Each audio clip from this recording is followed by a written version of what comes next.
Hail. Good evening, folks, and welcome along to the latest episode of the Endless Celts Podcast. My name's Anthony. I'll be in the host's chair tonight. Delighted to be joined by two of the show's regular contributors, Stephen and Francis. How are you, boys? All good, my man. All good, buddy. I think we're all discussing off further. Just watched the best 45 minutes of the World Cup, so feeling good. They're looking pretty decent. They're the old Brazilians. They absolutely are. And also delighted to be joined a returning guest of the show, a good friend of ours from the Celtic blog, the aptly named Mr. James Forrest. How are you tonight, mate?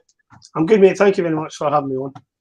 Not at all, mate. Anytime, and the Wi-Fi signal's looking pretty good your end as well. Hopefully, we'll have no buffering or connection issues tonight. Fixed permanently, I hope. And welcome along everybody in the comments as well, and everyone watching along joining in. Of course, I think we all can say that Brazil are safely in the quarterfinals now, so turn off the World Cup now and we can get wired into a good hour's worth and perhaps more of some proper Celtic chat. And thanks to our show sponsors as well, Beer 52. As I say, follow the link, and I think, Stephen, you can still claim a case of free beer. If that's case of free beer. You keep me right on that as well. And before we came on air, I forgot to ask what the top is with the Super Six, but I'm assuming Franny's still about 50 points ahead of everybody, aye? Yeah, I mean, pretty much. To be honest, 25. Yeah. I've lost access to it. Yeah, I totally forgot to start doing entries when the World Cup started, so I've fell way behind again. So, but yeah, you're doing superb, Franny. Can I take it away from you, kid? And tonight, as I say, it was going to be another spin-off show tonight, like we've been doing throughout the World Cup. We had originally planned this to be a Champions League rewind night. We were going to look over Gordon Strachan's first year in the Champions League as Celtic manager, but we felt with all of the news coming out of Celtic Park in the last few days that we had to return to normal broadcasting duties. And I think there's only one really place to start, James. It was obviously the news came out on Friday in a relatively low-key manner. It has to be said that Peter Lawwell, former chief executive at Celtic for best part of 18 years, would be making his return to the club. Some argued he didn't actually ever really leave 100%, but he would be returning to the club in, and I quote, non-executive chairman capacity, whatever that is. Maybe you'll be able to enlighten us what that actually means. But there's no denying massive figure at Celtic the last, best part of 2 decades.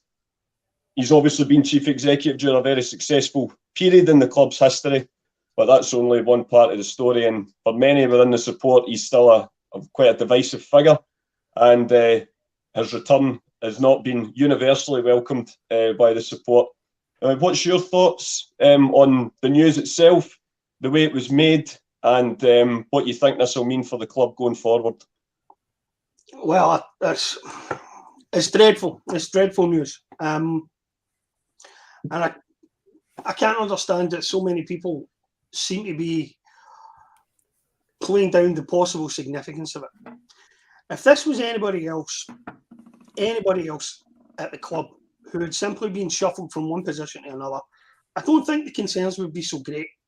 But the idea that someone like Peter Lawwell, whose last 10 years in the job were characterised by constant interference in issues for which he had no purview of responsibility, the idea that he will sit in an emeritus position and not involve himself in the day-to-day running of the club in any way, in particular as his number 2 guy, when he was CEO, is now the CEO, I think it's ridiculous. I can't believe that anyone genuinely thinks that there will be no interference. That this guy, now he's in the allegedly the most important position at the club, won't act as if he's at the most important position at the club. I can't believe anyone believes that. I think that's one of the big sort of sticking points, Stephen, that a lot of fans have got on this. And I've tried to, you try and think of it if someone changes job, in our own lines of work, and perhaps a long-serving team member is or an important person moves on, but then someone else obviously takes over that role naturally. But if that person who had originally left was then to return. It's human nature, I fear, that, you know, naturally that's where if things go wrong, perhaps further down the line, that there will be people at that board. And we have to say, there's not really been, the Celtic board is still the same collection of people, roughly as what it was, and it has been for a long time. It's not exactly a very diverse group of people running the club. And one of my big worries, similar to James's, I think that the old ways could come back. Yes, I accept he's not in the chief executive position, but he's still in the building, and whether it be executive or non-executive, being the chairman of the board comes with a bit of stature, and perhaps it could be the return of the ego. I mean, to be fair, like what James said, there's 100% right. Like Michael Nicholson, if we're all led to believe, was his kind of protege, and he's kind of brought him through the ranks of senior authority through Celtic, and now he's the chief executive or CEO. And now you see Peter Lawwell returning as chairman. I think we're all a bit naive to think that he ever left Celtic Football Club. I think he was still there in regards to the European side of things and on the ECA board and representing Celtic, obviously in the UEFA and FIFA terms. But it's, for me, it's shambolic. I know there's a lot of people making out the wording of obviously the non-executive chairman and stuff. He kind of just oversees meetings and that type of thing. But you have to be real with yourself. He will have influence over Mark Lawwell, his own son. He will have an influence on Michael Nicholson as well. Like, these guys will lean on him for experience, and whatever he says probably will go at points. And the boardroom as well was led by Peter Lawwell for 10 plus years in the position he held at Celtic Football Club. It frightens me. Like, you hear the stories being leaked and about like players rejecting contracts, saying they were promised better terms if they performed in their first season. They would get another deal with better, obviously, wages and stuff. Two of our high-profile players have been led to believe to reject them contracts, and you don't know who's behind these figures and who's behind these negotiations. Is Lawwell having something to do with that? And I know Ange Postecoglou said he was instrumental in bringing him to the club, but again, we were led to believe it was a love-in between him and Dominic Mackay that led Postecoglou to the club, and Dominic Mackay had an overseeing eye in Japan when he was working over there in some capacity for rugby. But I think for me myself, this is a backward step. I was so happy with the direction we were going in. And yeah, I pointed out to it before, Mark Lawwell, yeah, it's his son, Michael Nicholson, but in their own right, in their own capacity on their jobs, they've done quite well. They've backed Ange. We know Mark Lawwell is overseeing a scouting group, which is looking at Asia, Dubai, all the Middle Eastern countries. We know Michael Nicholson is instrumental behind the early transfer deals that we see already happening. And then you get hit with a hammer blow that Peter Lawwell is going to sneak back in like nothing went wrong in his previous tenure. Like, we all know what happened with Brendan Rodgers. We know he was getting involved in the first team affairs. He was getting a bit too ahead of himself, and that's not beat around the bush. As a businessman, 100% he's credible. But when he separates that from what he does off the field and protecting Celtic's finances to getting involved with on the field matters, then that's where the waters get murky for me. And we all know Postecoglou left Australia because he wasn't liking what was happening at the top down. And that's my biggest concern. If that happens in years to come, because you're always going to get a manager saying, I'm happy he's coming in as a chairman, I'm happy he's back or whatever, but years down the line can lead to a crumble in that relationship. One word or one kind of move by Peter Lawwell could lead to going all the way down the tubes. And I've seen a lot of, obviously, back and forth on social media, and you do get involved and you do read a bit. I know John, who's in the comments, he's very vocal about the point saying it's a non-executive chairman, but there's no way a man who held influence over Celtic for 15 plus years is coming in as like an advisory capacity. He's there to make changes. He's there to oversee what's happening, and he won't be silent, in my opinion. And before I move on, I do want to come to some of the comments here, because there's a couple of comments flying in. There's one for you, James, if you want to address it. Frank Kennedy says, what does James think of his mate Keith Jackson calling us entitled Celtic fans because we criticise Lawwell? What did you make of that article? Well, I wrote about that this morning.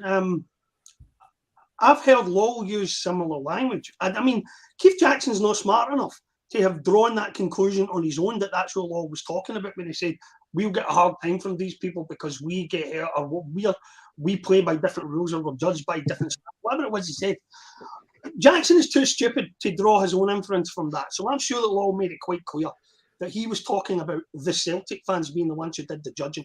Because Lawwell has expressed that exact same sentiment to me at a meeting. he was talking with it. I mean, it was completely unsolicited. He started going on about the Rangers board and how the Rangers board gets such a hard time for their supporters. And he says, and all the board does is lie to them and let them down and all that. And us, we kind of catch a break. Every mistake we make gets highlighted by guys like yourself. I'm like, that's fucking bad. You know what I mean? That's the job. We ain't them. We ain't them. They let their club die last time because they refused to ask questions and they refused to hold their board to account. That's never going to be us. We're never going to be like that. And it's interesting. He always resented that. That wasn't Jackson that did that. That was Lawwell. I believe that was Lawwell's sentiment. Yeah, it's interesting already. He's already pen pushing with certain journalists, isn't it? And I mean, as I said, John's coming in here.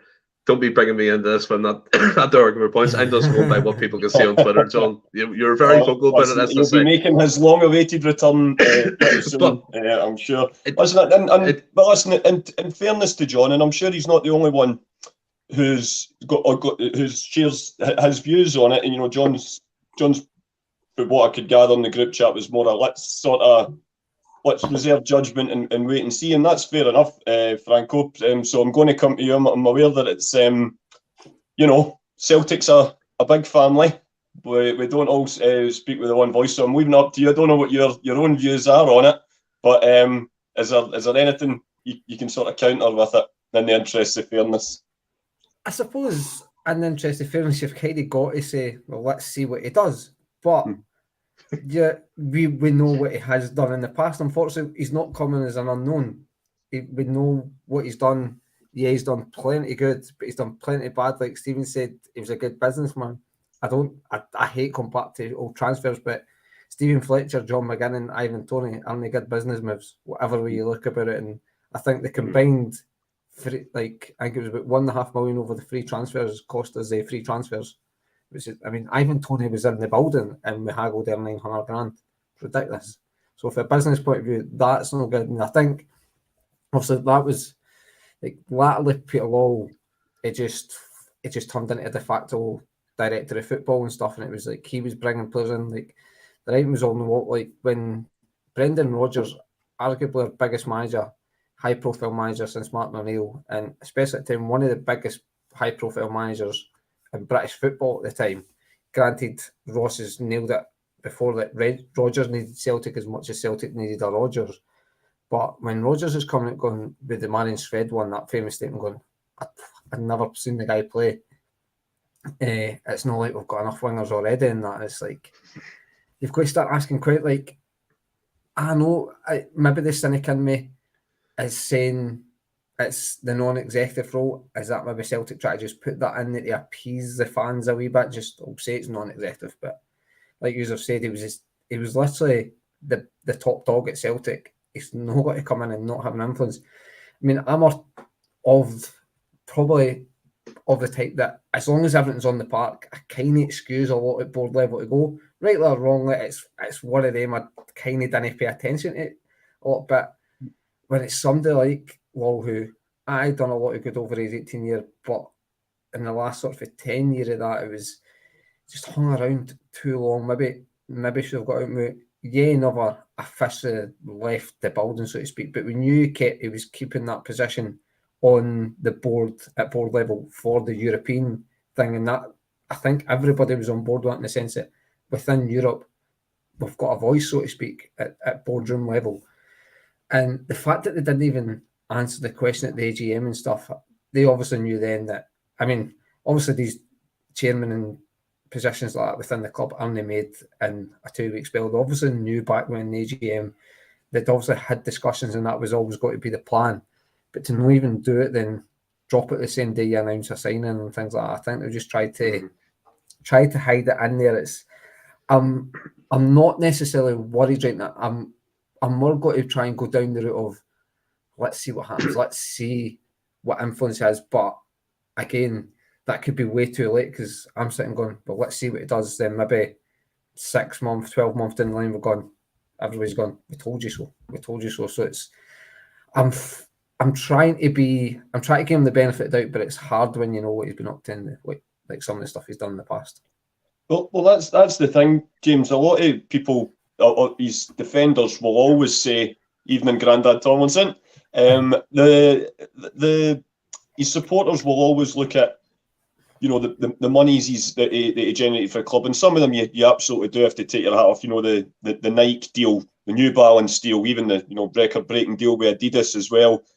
7-year sponsorship with Alphabet that brought in record revenues. I think even his biggest detractors would say that, as in terms of a financial acumen, in terms of getting deals done in that sense, you have to put that definitely in his pro column, shall we say. But one of the sort of aims that frustrates me with him is they always say he done a fantastic job over the 18 years. I tend to say he done a job. He done 2 jobs for a very long time, which isn't quite the same thing. And for me, in terms of the Celtic support, as Franco says, a lot of them will be quite happy provided everything on the park is okay. And I don't want to paint like a sort of doomsday scenario here, but it wouldn't be the first time, as Francis alluded to as well, with regards to Brendan Rodgers, where these high-profile managers who have been very successful when left to just get on with their job, Brendan being one of them, absolutely one of them, Gordon Strachan, even to an extent as well. Ange has made a lot of realistic demands at Celtic, and they've all been met by Michael Nicholson and the rest of the board at the moment. Can you foresee an instance in the next transfer window or two where the next Lawwell signing is Ange makes a pitch for a proper upgrade now? If we hopefully win this league championship, but if he really wants to make an impact in Europe, he needs to not break the bank, but shall we say, make a major purchase. Do you think that is now going to be more difficult with Peter Lawwell in the building? In a word, yes. Yes, definitely. I've been thinking about this for the last week, and I'm sort of in the midst of writing a huge article about it. And I don't know whether I'm really writing about the board or whether I'm writing about Lawwell himself.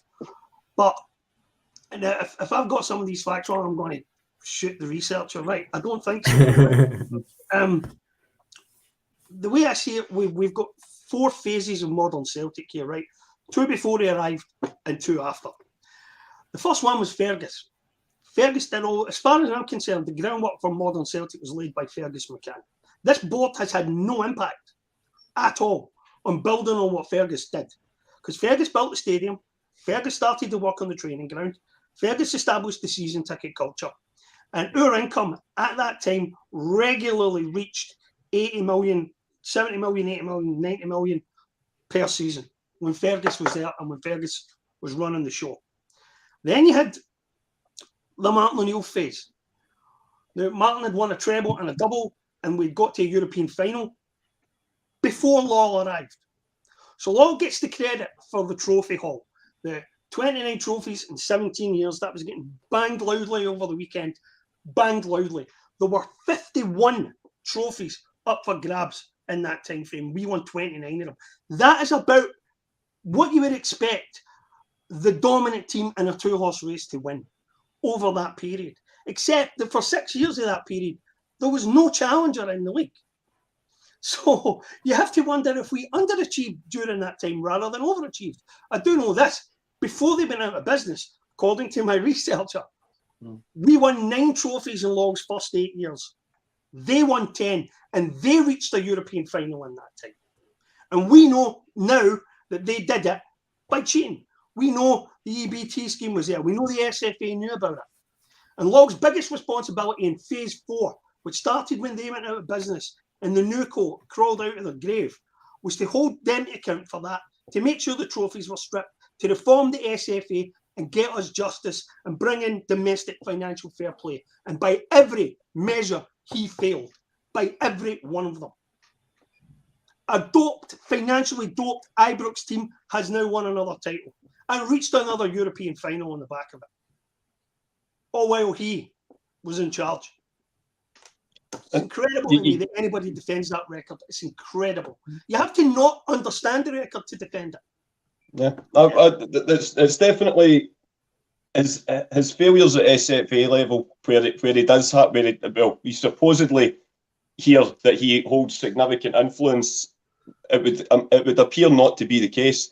And that was another thing, going back to what James is saying as well, where Stephen, with regards to the whole, 5-way agreement thing, and what the legislation that allowed Rangers to the new Rangers to perform in the league, shall we say, Pierre Lawwell denied at a Celtic shareholder AGM of ever seen that agreement. Now that means one of two things, because it can't mean both. It means he's either openly lied to shareholders at an AGM, which I think borders, basically goes a bit against the legal terms, and then, or he's the most ineptitude chief executive that you could ever hope to have. Because if you're the top dog at the other clubs, that said club's rivals, and he's trying to, with a straight face, say that he's not seen anything that allowed Rangers to come back into the league. Now I accept that that's further away than just that Celtic, but it affected Celtic, and it affected Celtic negatively financially as well. So it's another argument that goes against them for me. Yeah, I mean, just the Stubbsy horse here, get James on every week. We wish we could. Absolutely unbelievable way to put that across. I mean, see to be fair, like if I was the chairman of Celtic Football Club, and I've said this before, I would have done everything in my power to make sure they stayed away. After what they've done, after what the crimes they committed in terms of a footballing sense, and we already know they're under investigation by FFP at the minute, and then they're getting fined £10 million by Hummel for not releasing kit figures or kit sales. So they're still at it. They're still doping the finances in some sort of way, and they continue to get away with it because no one has the balls in Scotland to hold them in contempt or hold them up against justice, because it all falls apart when their name gets wiped out of Scottish football. For me, Peter Lawwell absolutely shit the bed in that one. He fought money signs. He thought we needed Rangers to make money. He thought Celtic needed a strong Rangers to make money and kind of prosper in the future, when it's not the case. It really isn't the case. You get punished for the crimes you commit. Gretna, to a lesser extent, went into administration. And this is my example. They get popped out. They didn't get no choice to get back into the third division. They're called Gretna 08 now, playing in the lowland leagues. Do you know what I mean? That's the way Rangers should have been for me. And it's this whole thing about stripping the titles. I get what James is saying, because I'm not wanting them to strip the titles and hand them to us. I just want them abolished from the record. Abolished from the record, because they got them unfairly. It's a sportsmanship game. They didn't cohere to the sportsmanship rules, obviously, and then obviously they had a bigger advantage. And it actually angers me that they got to another European final after they've reformed as a club, and we still haven't even touched there in Europe. And that annoys me. It really grates me, to be honest. And Peter Lawwell is a big part of that. He made our club stand still when we could have been 10 steps ahead of them at every opportunity since they've been back in our league. And you look at Ange Postecoglou, what's he always been saying to us? You can't stand still. You can't stand still. We have to be active, proactive, reactive. What if that all stops now? What if that stops because we've got a chairman back again who's a bit more cautious, a bit more we'll wait and see what happens with the other side, a bit more reactive instead of being proactive? That frightens me, because if we start to lose footing in what we're doing now, and we've seen the finances, and I know they're still in trouble, but we've seen the whole finances in terms of revenue and stuff, they're catching up. So that won't be an argument in years to come. We should be straight ahead. We should be taking advantage of the small, slim opportunity we have now to get further ahead. We really should. We stalled for years, and that was under the mismanagement of Lawwell. And you looked at what happened in the COVID season. You really seen his true colours. The way he treated us as supporters, like gating the fans. Imagine doing that to your supporters who pay week in, week out, who don't have the best of jobs, who spend their money in season tickets, merchandise for kids and family, but get them out because they're protesting. That's an absolute shambles. And then you look at the statement he released, it looked like he was under gunpoint, all scripted. And he made Scott Brown do the exact same thing during that season. It was a disgrace. And to have him anywhere back near a club, I think it's a kick in the face to some supporters. And I know, as I said, if he could separate the businessman from being one of them guys who wants to go further ahead in his career and try and take over on the field matters, I could deal with that. If he stuck to his business kind of agenda, the way Christopher Mackay is now, the financial director, he was kind of brought in to do that job. Then he slowly got ahead of himself. And this whole non-executive thing is an argument for me. He's coming in with an influence. He's coming in with a and a 40 figure. As Mark Lawwell, son, Michael Nicholson, who was his protege, they're going to listen to him. So get your heads out of the skies, get your heads out of whatever, out of your hole. This man's coming in to have a hold over us again, and it's absolutely disgraceful. As always, Stephen, never holding back with your good self. Let it all out. This is your safe space, as we say. Frank, Stephen makes a good point there in regards to obviously the family connections with his son, but talking specifically about Michael Nicholson here. Obviously, there was I don't think there's only one way to describe it than fiasco with Dominic Mackay, and obviously Michael Nicholson came in. He'd been on the board before. There was a sort of another reshuffling of the deck, the same deck as it were. But I think even our most kind of high profile, like, you know, the sort of biggest critics of Lawwell, and you know the way the current board's set up, we would still, of course, say that nobody can deny that since he's came in, although we've not heard much from him, if all he's been doing so far is signing the paperwork for the players that Ange wants, and we're having success on the back of that, then fair enough. But where do you see? But it wouldn't be human if you didn't think, well, the guy whose job I've now got is back in the building in some capacity. Do you foresee anything? For want of a better word, awkward? You know, at any of these meetings that Peter's going to be chairing? I'd hope not. You talk because, like you say, Nicholson worked underneath Lawwell, then obviously taking over his job on the face of it. You can't really argue with what Nicholson's done. It seems he's brought in everybody that Ange wants, or certainly done his best to get guys in and things like that. And I'm like you as well, where like I don't even think I've heard Nicholson speak, and while things are going okay, I'm not interested in my CEO speaking. I'm not really interested in that. But where I'm understanding a chairman's kind of the PR guy, so Peter, that might play into Peter Lawwell's ego.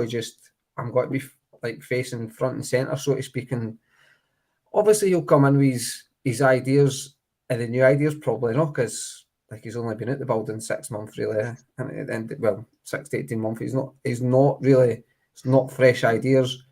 Nicholson's ideas are probably coming through Lawwell in a sense, but he's put his own interpretation on them. Well, Lawwell is not around. You kind of hope that his lad is his own guy. Obviously, he was working with the Man City group and things, so you just never know. But then, I suppose human nature's got to come in. He's got to listen to his dad at the end of the day. It's kind of human nature. His dad's maybe got to say jump, and he's got to say how high, so to speak.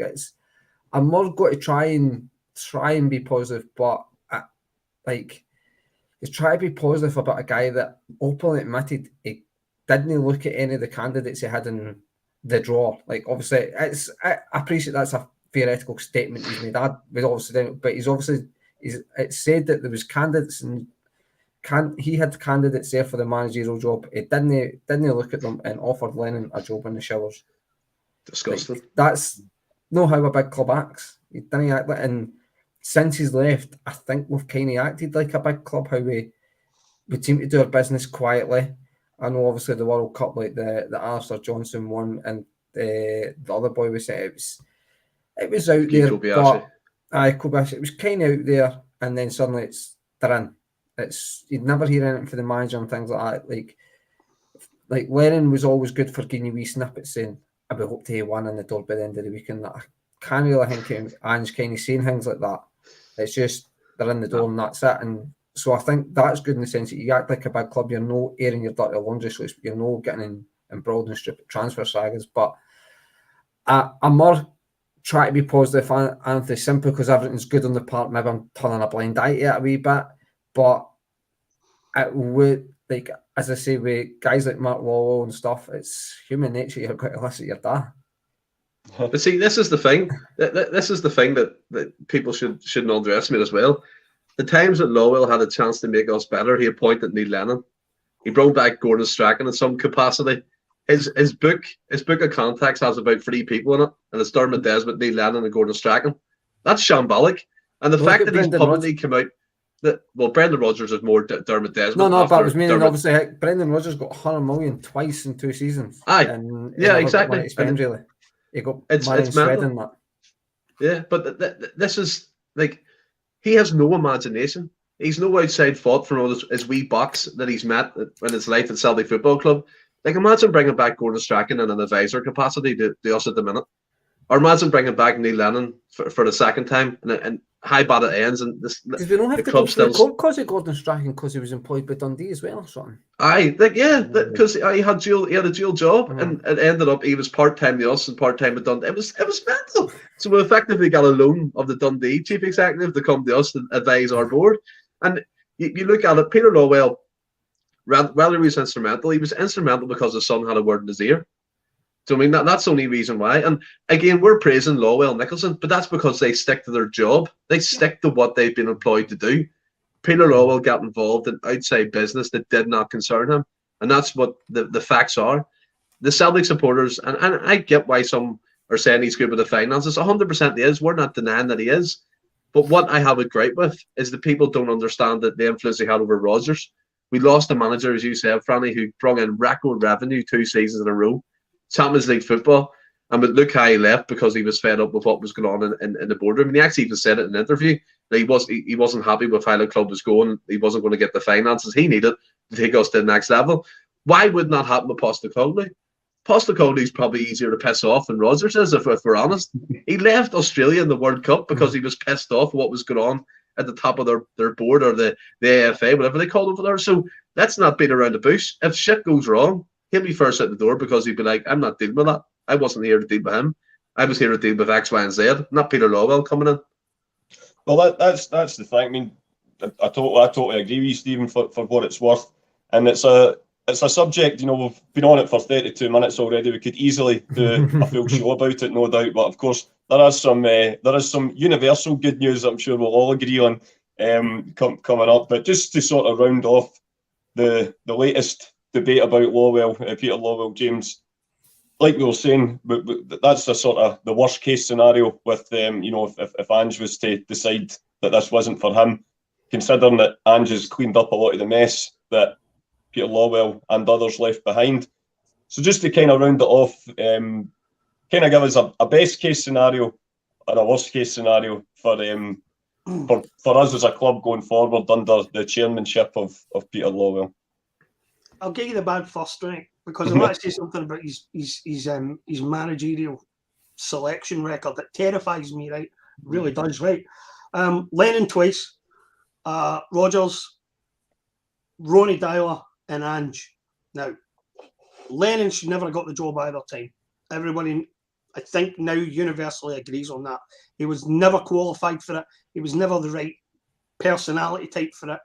There were a million reasons, especially the second time. There was more reasons not to give him it than there were reasons to give him it. I cannot even comprehend what the thinking was behind it. Ronnie was supposed to come in as Lennon's assistant. And then when Lennon decided he wasn't wearing that and chucked it, we hired Ronnie anyway. And Ange, the one that he's getting the credit for right now. I look at the Ange appointment as the ultimate proof that Lawwell is a maniac and Lawwell should never be near a position of executive authority at Celtic. Ange has worked beyond our wildest dreams. But if the board had known the guy Ange was and the candidate Ange was, we would never have wasted time on Eddie Howe. So I believe that Ange was nothing but a last-ditch, who's in the contacts book, panicked, left-field appointment, where we did not know what we were getting. We did not properly understand what we were doing. We did it because time was running out and it had to be done.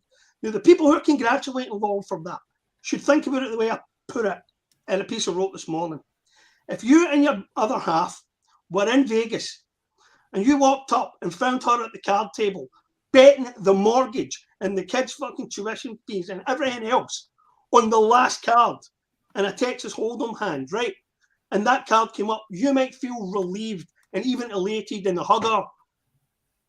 But you would divorce her shortly thereafter forever, taking a chance like that in the first place. And you certainly would never let her near any of that stuff again.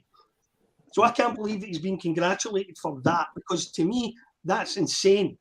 That guy took a wild, crazy, speculative gamble on our club because he asked his son who's available. His son said, well, there's two guys at the City Group we could hire. One of them's Ronnie Dyler, the other's this guy, Ange Postecoglou.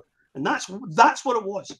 I don't believe there was any blinding insight involved in it. They were the only two names that were available to us, and we had already hired Ronnie. And so I don't get it. I really don't get it. It terrifies me that this guy might have an influence in picking a successor at some point. But there is an upside. You're right. There is an upside. Since Lawwell left, the CEO job has changed. We now have a chief financial officer and a CEO, and they do different things. And the CEO is very low key and very low profile, and I've criticised him for that. But the more he does it, the more I think that maybe he's got the right idea. That a football CEO shouldn't be showy and shouldn't be on the TV all the time. The best front man for our club right now is the guy in the manager's job.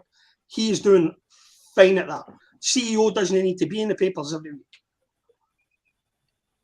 If Lawwell is non-executive chairman, sticks to the non-executive thing and chairs meetings and plays an emeritus role, and the way the system works right now, then it will work just fine. If he leaves everybody to get on with their jobs and is a figurehead, then it'll be great because it's working right now. It's working better than I have ever seen it working and better than I would ever have believed it would work. With Michael Nicholson as the CEO and somebody standing alongside him as the chief financial officer, and the football department gets to do whatever it thinks is right. It's great. As long as it gets left that way, it will be fine. And maybe, just maybe, the latter Lawwell years have slapped sense into a lot of people at Celtic Park, and they've said we can't run things like this anymore. One person can't have all this power and responsibility. We need to start delegating. We need to start dividing the club into various spheres of influence and let them get on with the job. And if that's the case and lessons have been learned, then we're fine. We're good. And well, here's hoping that the Lawwell era of chairmanship goes in the good best case scenario, like you just outlined there, James. Fingers crossed anyway, because there's no doubt, Franny, and as I say, we're going to park Peter Lawwell for now, but no doubt we'll review him throughout the course of the season, because we've got other topics to get through, Stephen. But as we know, like I totally agree, but he's someone just with who he is and the manner it's been done. It could command a full show, but I thought that's going to be quite a hot topic. That's just some of the stuff we can universally get behind. Brilliant, Frank. Francis, I'm going to come to you for this one. And it's just with regards to, we've kind of touched on it with regards to how things are at the club at the moment with our, well, I want to say January transfer activity, but it's more a case of December, really, because with this World Cup tournament being on, we've already got 2 new signings unveiled. We've got the official Twitter ticker tape all round it already. Centre half Kobayashi and Alistair Johnston. Thankfully not the former Secretary of State for Scotland, but he's a Canadian right back, and he has come in for quite a hefty fee. I think it's believed to be about €4 million. Don't know what that is in sterling at the moment. It's a pretty fluctuating currency. But does this point at the moment, and hopefully it remains the case, like we said, that this is a club at the moment in a very good place and is well drilled, well oiled, well organised, and just gets things done quietly without any fanfare? It is up until now shown that, and it's shown, like, once again, how Ange likes to work. He wants guys in early because we've all said that he loves being on the training ground. That's where he gets his most enjoyment. So the earlier he can get the guys in, the better. I think it was well documented when we'd signed that Kobayashi, or when it was coming out, that he was going to come in December, because I think the Japanese League finishes then. So it kind of helps in that, and obviously can't play until January because we can't register a guy till January, but essentially can sign a boy any time in the year. There's just windows when you can register them to play. So obviously we're now back at training, I believe, then going over to Portugal. So he might well be ready to go when we go. And I don't know when that the Alistair Johnson boy will join. I don't know if he'll get a wee break, obviously, because he's competing in the World Cup. But I think it again points to positive signs, because obviously you look at last January, like it was the biggest secret in the world that we're signing Maeda, Hatate and Ideguchi, and they all came in on the one day and things like that. So it's good that we're getting business done early. You see there's other rumours, we might touch on it, but I think it's showing signs of how a big club should act, that you just get your business done quietly, Like even seen like when the rumours kind of, I think it was Fabrizio Romano kind of tweeted about it, and then the next thing that Alistair Johnson boy was getting questions about it, and he was like, you just seen the smile on his face. So he obviously knew the deal was pretty much done, but he was like still just being coy about it and stuff. And he was like, oh, my phone's been blown up and stuff. And I'm excited. Like, look, I sit here profess to I've seen a minute of that Kobayashi playing. Have seen some YouTube clips, and he looks a great player in that.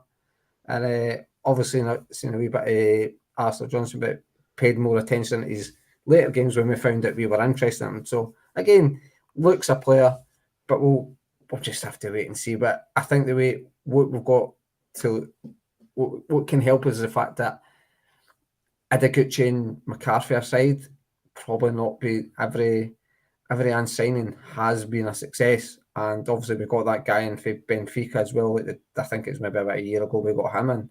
The data sort of a guy. So we're being like most big clubs, how you look at players' data and seeing how if that player will fit into your system, saying you need a guy today that like to do X, Y, Z, and you get a list of these based on data. So in theory the guys should fit straight into the system. It's just whether culture and things like that they can adapt, because obviously Kobayashi's coming over for Asia, which if you look at the majority of Asian players it looks no problem, but it's not always the case that it'll work like that. So but it's exciting times ahead, I think, providing our previous topic doesn't get too involved. well here's hoping. And Stephen, speaking about the data guy, I know there's nobody on this channel that loves a bit of data or a stats drop more than you. I'm sure there'll be another episode coming up very shortly.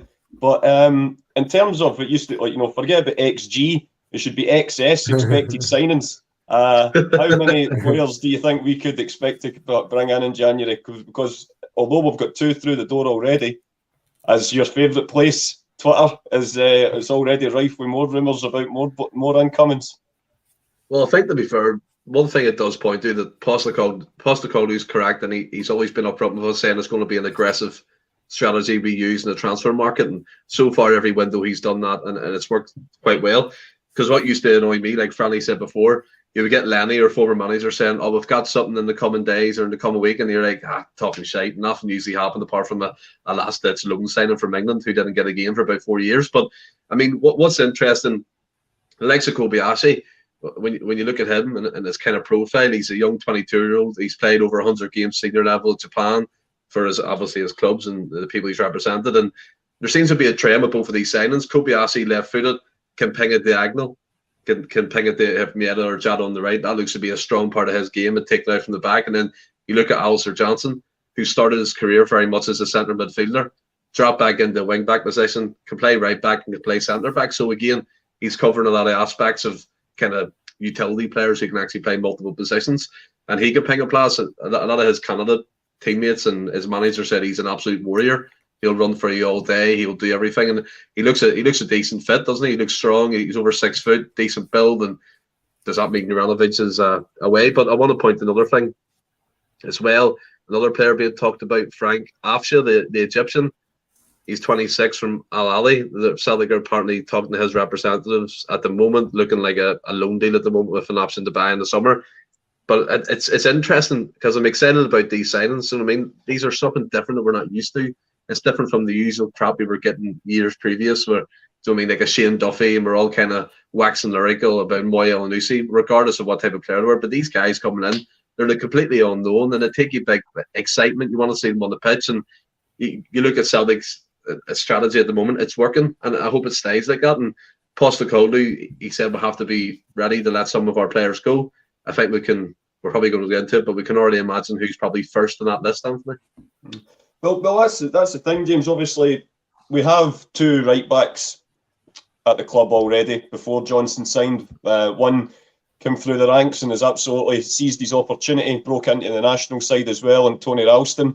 We also had an established Croatian international who's just about to ply his trade in the quarterfinals of the tournament this year in Josip Uranovic, who's maybe not quite hit the heights this season as he did last, but still an absolutely terrific player. And of course, in terms of all the Ange arrivals, he's probably been the one that's been sort of given the most headlines from the summer and just now with regards to a possible departure soon. Do you think that the outlay for Alistair Johnston suggests that Uranovic could be off in January? Or do you think he's probably still going to be around at least until the summer? Well, this is what Ange does. This is what Ange has done really well so far. He said that the signing of the midfielders last January was because he knew players were leaving in the summer. Because he knew Tom was going to go and he knew Rogic wanted to go and he wanted their replacements buried into the team. I think Juranovic probably will go in the summer. I think the club's probably taking a very cold-blooded decision with Juranovic. Because Juranovic is getting to the 28, he'll be 28 this his next birthday. He's getting to the age where you either sign him up and keep him here for the next 4 years and write off any possibility of getting a resale, or you do it now. You do it in the summer while his stock is high after the World Cup. And I think if there's genuine interest in Juranovic, he will go in the summer. But it won't be because Juranovic has forced a move or any of the nonsense that the press would like you to believe. It's because people at Celtic, including Ange, have taken a very dispassionate, cold-blooded decision and said this is the optimal moment to move him on and bring in his replacement. But Ange is doubling down and isn't taking any chances. He's going to have Johnson here for the next 6 months, and he'll evaluate Johnson, he'll evaluate Johnson's readiness to step into Juranovic's shoes. And if Johnson doesn't cut it, then we'll keep Juranovic another 6 months or a year if we have to. That's clever. Ange's not going to make any mistakes. This guy's got it sussed. Well, that's what the things as well. There's obviously things coming out that he's already thinking about his plans for the summer and next January as well. You know, he really does live that headlight. You know, his mantra of "we never stop." That seems to be just how he manages a football club. And as I say, fingers crossed that's how he's allowed to do it for a long time yet. Because, like yourself, I don't really think I've seen Celtic in such a state of calm. And from a position of strength as well. That's when you should be sort of doubling down and getting the sort of reinforcements in, and hopefully come next summer we'll be ready to go and have another assault on the Champions League, and hopefully we'll have a few more points on the board next year to merit the performances, because I think 60-70% of what we were doing in the groups this year was great. It was just those fine margins that we were on the wrong side of, and maybe another summer and a little bit more experience we could really make some inroads on it. But speaking of big tournaments, Stephen, I'll come back to you for this one. I know that probably would have been a good idea for me to bring this up last week, but it was because a few of them obviously are now going home. But the group stage of the World Cup finished on Friday there, and it was a clean sweep of Celts in the last 16. Obviously, a few of them have been eliminated now in the knockout phase, but it's a great ode to all the respective nations that all the Celts managed to make it out the groups. I mean, it brings more exposure to the club, doesn't it? I mean, it's not bad for what people call the Farmers League, and you have to also credit the likes of Dundee United and Hearts, who had players in that Australia side who got through into that last 16, the likes of Biach at left back, and Rowles at centre back, who looks a decent player, and obviously our own Aaron Boy, who he played well. I'll give him it. He looked decent, but again, it was close. It was close to that compliment. My reservations still remain at Celtic for him. And Maeda for Japan. I think some of the commentators were saying today, like, for his work rate and his endeavour, that he deserved that goal. And again, it was a poacher's effort. A lot of people say he can't play striker, but gets in the right positions more times than that. And he kind of snuck behind their centre back and smacked it into the back of the net. Although Uranovic got the last laugh and they got free and penalty kicks. And the good thing about Uranovic being there, and again, being cynical like James here, the value, you're thinking of money. You're thinking of how much is that starting price going to be now? 15 million you're talking? Because he's had a good solid campaign for Croatia. I think he's played every minute of the World Cup for them, which is quite an achievement, playing with Modric and all them types of players and learning off them. So again, his value's gone up. And then Carter Vickers, although a bit disappointed he only got one game, because that one game he played, he was absolutely fantastic, and he marshalled that. Yeah, he marshalled that back four, and he outmuscled everybody. I said that previously that the clip of him kind of just putting his back into the player, and the player behind was falling over because he couldn't handle the strength. And like it's a bit like, why did he not get another one? I know he liked Zimmerman and Ream at centre back, and I just think that failed to bits in their final game. But Carter Vickers done himself no harm. At least we're getting him back injury free, back into the camp for the training camp in Algarve in Portugal. But yeah, good for the boys, good for Uranovic's transfer value, good exposure for the league, good bit of money for Celtic coming in. I think it's 1.3 million they're going to be raking home from this tournament. So happy days. We could maybe cover Sevco's legal costs for the Australian tournament. You never know. Might go into perhaps getting that main stand redeveloped. That's definitely something I think we need to start looking at now. Francis, what about yourself? Obviously, you always like to pay a wee bit extra attention when it's a Celtic player performing at these tournaments, but I think all of them have acquitted themselves brilliantly. I think they were all good. Like, I thought Aaron Moy looked, he was really impressive. I thought in the Australian games. I'd never really, due to work and things like that, I never actually seen a lot of the Croatia games. Far enough, today was the first one I properly watched them. And Uranovic and obviously Maeda gets a goal in there. I'd seen a couple of Japan games and he was just typical Maeda and stuff. And I seen USA's 2 games and missed the game that Carter Vickers played in because of work as well. So it was one of them.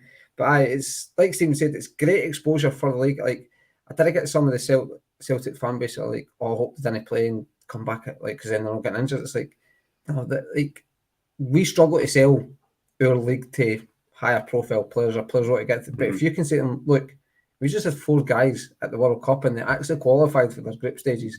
We've signed another guy who played for every game for Canada. Like, that's maybe how. I'm not saying it's how you got the Canadian boy, but it's a selling thing. Go, look, this is not going to hamper your World Cup chances. We're actually getting guys that have managed to break into the World Cup squad off the back of playing with us. So it's another selling point that you've got to try and do to get maybe, like you said, Anthony, to maybe go for that extra level player, like maybe your £6, £7, £8 million players. You've got to have to go, well, it's not going to affect your World Cup, or it's maybe got to break you in if you're like that Jota, where you're maybe just a level below to get into Portugal, but going, you've got a chance because he did get called up and things. But you've got to be proud of the boys' efforts in that. But I think, like Stephen said, there was plenty of boys for Scotland in that Australian squad, and Cammy Devlin, you've hands up to it. Like, you've got to just tip your hat off to that guy. Never kicked that a minute, and he's managed to get bloody Messi's 1,000th jersey. He's managed to get Messi's 1,000th career jersey. What a legend that guy is. That's impressive. Like, imagine being on the same pitch as him on his 1,000th game. I mean, he wasn't. That's the thing, and he still got his jersey. He never played a minute of the World Cup, and he's probably just got a collector's item that'll be worth millions in years to come. 100%. He's it's one to treasure, shall we say? But Stephen, James, as much as we've been in, at least enjoying the football side of Qatar 22, as best we can, trying to take out of account all some of the less nice stuff that's been going on with it, and to put it mildly. It was always nice to see Ange back in action in front of the assembled media on Friday, talking all things Celtic, and obviously it was relatively run of the mill, typical Ange style, until he was asked a question by one of the journalists. He was asked about the new manager in Govan, and in wonderful put down fashion, he said that it registered less importance than what he was having for his dinner the night. Have you ever heard as good a one-liner from a Celtic boss to dismiss anything for coming across the Clyde? Absolutely fabulous. Absolutely brilliant. It's the kind of thing that Gordon Strachan had in his toolbox but never used. Yeah. It was a shame. Because I would have loved to have him throwing one of them. But Ange tells them this every other week. He doesn't want to talk about other clubs, doesn't care about other clubs, doesn't want to talk about what the fans were singing or what banners the fans had or any other. Just talk to me about the football, talk to me about Celtic, that's all I care about. And they still ask him these ridiculous questions non-stop. His answers are getting better. He must have rehearsed that one. It's far too good not to have been thought about in advance. Well, Francis, to coin a phrase from one of our podcast teammates, Ross, it was so delivered in such a nonchalant fashion. It was just I just thought it was the ultimate put down, and it kind of just it showed, for as much as the Daily Record and all the other red top media are going to fawn over this guy, who's went on a 7-game winless streak with QPR. They're going to announce this as the second coming. It's just not even on Ange's radar. Oh no, it was a class answer. Like, the easy thing would have been is to give a diplomatic answer about it and say, "Oh, it'd be interesting to go head to head with him. He's an up and coming coach, and that seems to be well respected." And it was one of the ones you'd have went, "Well, that's just the answer you were kind of expecting to make." It was the notepad, so to speak, the rule book. This is turn to this page. This is how you answer this question. But no, it just in typical answer style, just a wee joke chucked in there, and it was absolutely brilliant. I've not actually looked at the record, but I've seen a tweet for the record, and it's an article that they've penned now saying, "Was Ange being disrespectful with his answer?" And you're like, I think the question's disrespectful if you actually really want to look at it that way. Yeah. It's why are you asking about Rangers? Now, Ange did obviously say he's not interested in what's going over, what's over the fence, so to speak, like your neighbour's fence. And that's a great answer. I'm not calling Ange a liar, but they will be Beeling, absolutely Beeling. And I'm not calling Ange a liar, but I think he's obviously got to have a wee eye on what's happening at Rangers. I mean, it's what you do, but you just didn't put it out, you just didn't make it public, and you put it in a fashion where you're like, well, I'm not caring what they're doing. And he's true in that as well. It doesn't matter. As long as he looks after Celtic and does as much he can do, there's not much more he can do. And then at the end of the season, you were either better than Rangers or you weren't. All he can do is look at Celtic and make them as good as they are, and what will be. Can he influence any other team? But it's mad how, like you say, a guy that was part of a coaching staff that won 1 trophy in 9, went to QPR, went to Aston Villa, then jumped ship straight away, then said he was so loyal, and 4 weeks later came to Rangers. So I think Georgia on Love Island was more loyal than Michael Beale. That's for the birds. Do you know what I find interesting, right? And I just wanted to speak about this because it's funny. Have you noticed the level of respect the headlines Michael Beale's given compared to what Postecoglou was given when he first came in to post the Celtic? It's mind-boggling. This is a guy, right? Some of the headlines: Michael Beale vows to unleash Ryan Kent 2.0. Ryan Kent scores an absolute wonder goal in training. He's back. Kemar Roof looks regenerated under Michael Beale. It's like, what is going on? Morelos is smiling in training. I think it's incredible. And you look at it. This is a guy, right? And I've told you guys, Michael Beale, by the way, is a really good coach. We know he was the brains behind the Gerrard operation. Lots of players have confirmed that, right? But this is a guy who's went to QPR, right? One good run. He won 9 games, left them, I think, in a 5-game winless streak, as Anthony said. And he was banging on about he was loyal. He didn't want to join Wolves, but I think he really shot the bed. Rangers come calling, and he gives it the usual. I had better financial opportunities, but I chose Rangers because it was... No, you didn't. You chose Rangers because you think it's an easy option to come up in front of your coaching career. When in reality, if you're in that press conference and Postecoglou's sitting, he's probably fuming, being like, look at the respect you're giving this guy. And the shit I got when I first came in, like, remember that? Yeah, but do you remember the whole situation when he played the first game against Hearts? One of the reporters was like, "Well, I'm pretty sure you haven't heard of Hearts or whatever it was," and he's like, "Yeah, I'm not dead, mate. And I know who Hearts Football Club are. Like, do you know what I mean? Yeah. That's the type of shit that was thrown at Postecoglou, and Michael Beale's getting lauded like he's Pep Guardiola, and he's going to come up and make Glenn Kamara and Stephen Davis into Xavi and Iniesta. It's absolutely shambolic." So it is like the contrasting sort of headlines how Uranovic and Giakoumakis have turned down contract renewals, but no talk about 10 players that are out of contract at the end of the season at Rangers, including your Ryan Kent, your Morelos, your Kamara's top guys are out of contract at the end of the season. But we have to concern ourselves with guys with 4 years left in their contract, knocking it back. So it's the way it's always been, guys, and I don't know about you guys, but that's what always, whenever Flag Day or Trophy Day come around, it's things like that just make it all the more sweeter. Just always being able to just have a little smirk to ourselves and just remember, you can print as much fanboy headlines as much as you want. The only thing that matters is the big silver cup, and it's been an our trophy to a hell of a lot more than theirs in recent years. And I touch wood, don't see anything changing anytime soon. But yeah, welcome back to Glasgow, Michael. We're sure you'll enjoy the ride. And that's in terms of the actual topics for tonight, boys. That's kind of us. But I thought I would finish with a quick agree to disagree. You know the rules by now. Absolutely and shamelessly, not in any way ripped off from the show on Lad Bible. I'll just make a wee statement, and you can either pick one of 4 choices. You can either strongly agree, or disagree, or strongly disagree. I was actually quite hard pushed for finding a Celtic one tonight, so I thought I'd keep it to the World Cup tournament. So my statement is this: the planned 48-team World Cup in 2026 will add nothing of value to an already over-bloated tournament, and will only reduce the drama and shocks that we have seen so far at the likes of Qatar 22. I agree. I need to think about that because they were talking. Is it what was it? 16 groups of 3? Something like that. I think they've still to iron it all out, Stephen. But I think that was one of the possibilities that were going to be that was being talked about.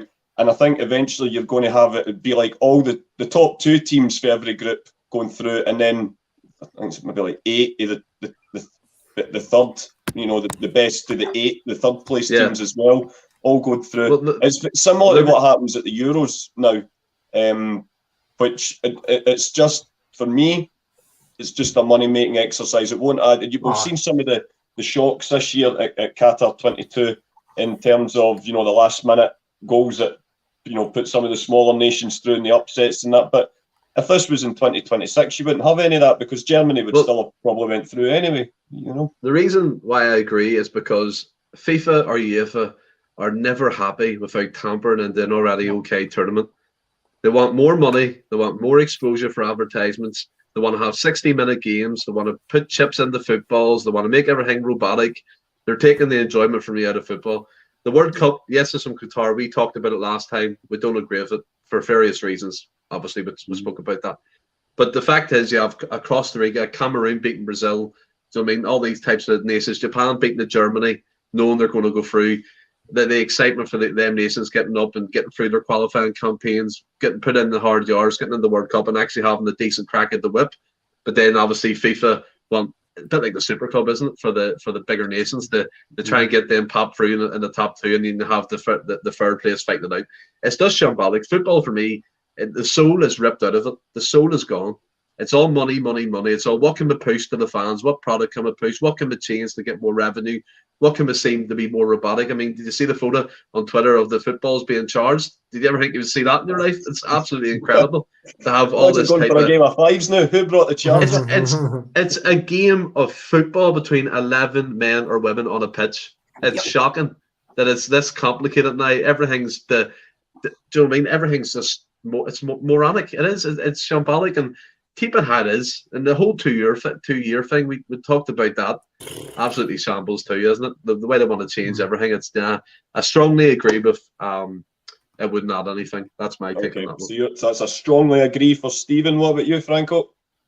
I straw as much as it probably got to jinx Scotland, like no chance Scotland getting there, and if you increase the team, Scotland's got a more chance of getting there. But I'd have to strongly agree, because I mean, Stephen, I'm a massive international fans, but I love international tournaments. I love like the Euros. I love the World Cup. I love watching it and stuff. But if you start putting more teams in it, it's just dragging it out longer.